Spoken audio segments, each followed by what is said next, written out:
कभी सोचा है कि चैट जीपीटी या मिड जर्नी जैसे एआई मॉडल्स जो बिल्कुल जादू की तरह लगते हैं, उनके अंदर असल में क्या चल रहा है? आज हम उस जादू के पीछे का सबसे बड़ा सीक्रेट जानेंगे। एक इतना सिंपल सा मैथ्स का कॉन्सेप्ट जो पूरी की पूरी एआई की दुनिया को चलाता है। हम एआई की दुनिया में अक्सर ऐसे मुश्किल दिखने वाले कोड और डायग्राम्स देखते हैं। न्यूरल नेटवर्क से लेकर बड़े बड़े ट्रांसफॉर्मर्स तक ये सब बहुत कॉम्प्लिकेटेड लगते हैं ना। पर क्या कोई यकीन करेगा कि इन सब के पीछे, इन सभी के मूल में बस एक ही बहुत ही सिंपल सा आइडिया काम कर रहा है? वो सीक्रेट है मैट्रिक्स मल्टीप्लिकेशन। हाँ, बिल्कुल सही सुना। एआई का हर कमाल, हर समझदारी आखिर में बस नंबर्स के ग्रिड्स को आपस में गुणा करने पर आकर टिक जाती है। यही वो इंजन है जो सब कुछ चलाता है। ठीक है, तो इस राज को पूरी तरह से समझने के लिए हमें पहले वो भाषा सीखनी होगी जिसमें एआई हमारी दुनिया को देखता है। चलिए, डेटा की इस खास भाषा को डिकोड करते हैं स्टेप बाय स्टेप। सबसे पहले है स्केलर। ये बस एक अकेला नंबर है, कुछ भी, जैसे तापमान 25 डिग्री या किसी चीज की कीमत 150 रुपए। एआई की भाषा में इसे रैंक 0 टेंसर भी कहते हैं। एकदम सिंपल। अब अगर हम ऐसे ही कई स्केलर्स को एक लिस्ट में डाल दें तो हमें मिलता है एक वेक्टर।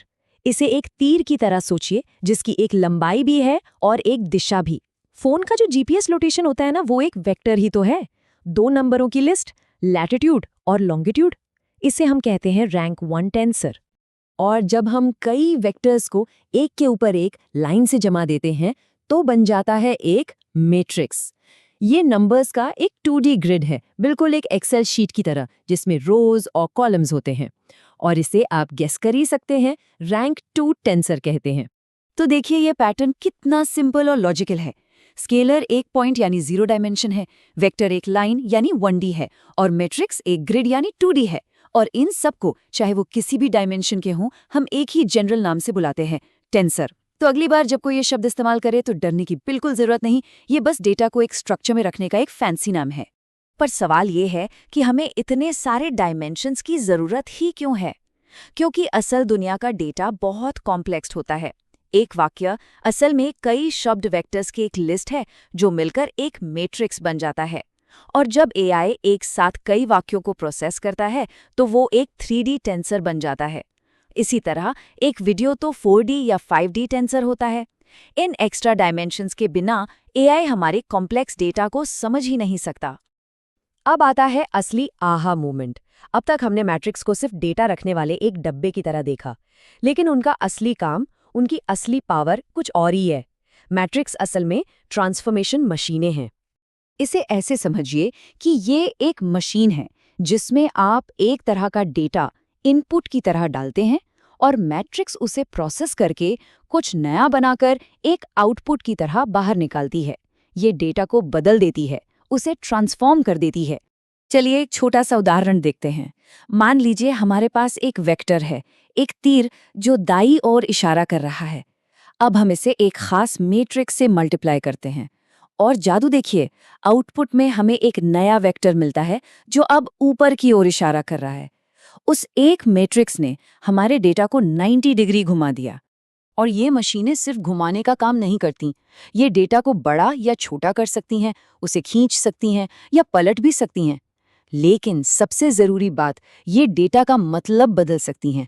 एआई में एक सही मैट्रिक्स राजा शब्द के वेक्टर को रानी या शाही जैसे मतलबों में ट्रांसफॉर्म कर सकती है। और यही वो सीक्रेट है जिसकी हम शुरुआत से बात कर रहे हैं। एआई में ट्रेनिंग या सीखने का असल में मतलब सिर्फ उस एक जादुई मैट्रिक्स को ढूंढना है जो हमारे इनपुट डेटा को हमारे मनचाहे आउटपुट डेटा में बदल दे। बस इतना ही। पूरी कहानी इसी एक मैट्रिक्स को खोजने की है। ठीक है, थ्योरी तो समझ आ गई, पर असल दुनिया में ये लाखों करोड़ों मैट्रिक्स के गुणा भाग कौन करता है? इतनी कैलकुलेशन कैसे होती है? इसके लिए हम एक बहुत ही पावरफुल टूल का इस्तेमाल करते हैं जिसका नाम है पाईटॉर्च। पाईटॉर्च आज एआई की दुनिया में, खासकर रिसर्च में, एक स्टैंडर्ड टूल बन चुका है। ये वो इंजन है जिसपे सभी एआई मॉडल्स चलते हैं। और ये इतना पॉपुलर इसलिए है क्योंकि इसके पास 2 कमाल की सुपर पावर्स हैं। पहली सुपर पावर है जीपीयू की स्पीड। सोचिए, एक कंप्यूटर का सीपीयू एक अकेले शेफ की तरह है जो एक एक करके डिश बनाता है, लेकिन जीपीयू वो 1000 शेफ की फौज है जो एक साथ 1000 डिश बना सकती है। और मैट्रिक्स मल्टीप्लिकेशन के लिए हमें यही फौज चाहिए। जीपीयूज की वजह से ही एआई ट्रेनिंग जो हफ्तों में होती थी अब घंटों में हो जाती है। दूसरी सुपर पावर है ऑटो ग्रिड। एआई को ये सिखाने के लिए कि वो अपनी गलतियों से कैसे सीखे, बहुत ही कॉम्प्लेक्स कैलकुलस लगता है। पहले के ज़माने में डेवलपर्स को ये सब हाथ से कोड करना पड़ता था, जो बहुत मुश्किल था। लेकिन पाइटॉर्च ने इसे जादू की तरह आसान बना दिया। अब बस एक लाइन लिखनी होती है, लॉस डॉट बैकवर्ड, और सारा मुश्किल काम अपने आप हो जाता है। तो अब हम अपने ग्रैंड फिनाले पर आ गए हैं। यहाँ हम देखेंगे कि ये सारे कॉन्सेप्ट्स टेंसर, मैट्रिक्स और पाइटॉर्च एक साथ मिलकर कैसे हर मॉडर्न एआई मॉडल के कोर ट्रेनिंग लूप को, उसकी धड़कन को बनाते हैं। हर एआई मॉडल इसी 5 स्टेप्स के लूप में सीखता है, बार बार।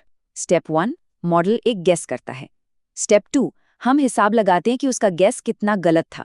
स्टेप 3, हम पिछली गलतियों का हिसाब साफ करते हैं। स्टेप 4, हमारा हीरो ऑटोग्रेड पता लगाता है कि गलती क्यों हुई। और स्टेप 5, हम मॉडल को थोड़ा सा सुधारते हैं ताकि अगली बार वो बेहतर गेस करे। और ये लूप लाखों करोड़ों बार चलता रहता है। और सबसे कमाल की बात जानते क्या है? ये 5 लाइन का पैटर्न यूनिवर्सल है। चाहे कोई एक छोटा सा इमेज क्लासिफायर बना रहा हो या फिर GPT-4 जैसा विशाल मॉडल ट्रेन कर रहा हो, उसके दिल की धड़कन, उसका कोर लॉजिक, यही 5 लाइनें हैं।